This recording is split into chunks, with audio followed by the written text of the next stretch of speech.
this hour with the peace process in Syria as world leaders are coming together to try and pinpoint a solution. Members of the United Nations sat down for the 6th round of Syrian peace talks in Geneva today. On the agenda at the UN, possible elections and efforts to combat terrorism in the country. And in Washington, lawmakers are underscoring the need for safe zones in Syria. RT's Natasha Sweet has more on a bill in the works on Capitol Hill.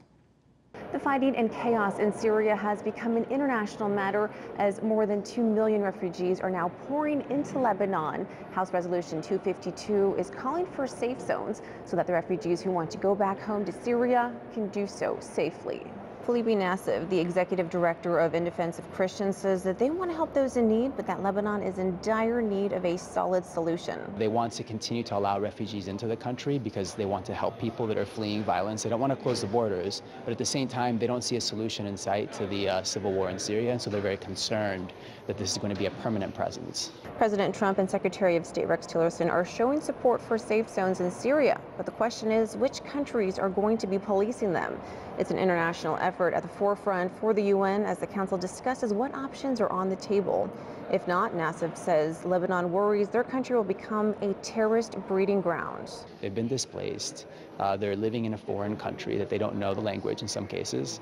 And they don't have any kind of educational background, no skills. They have no future.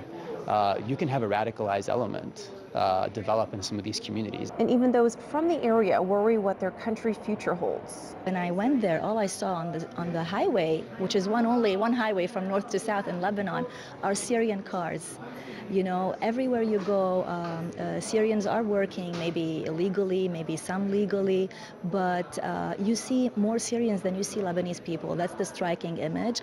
And it's a country that cannot help its own people, that cannot provide jobs for its own youth who are graduating and leaving. No word yet on when House Resolution 252 will be voted on, but it's clear that everyone agrees that something must be done when it comes to the refugees in Syria. In Washington, Natasha Sweet, RT.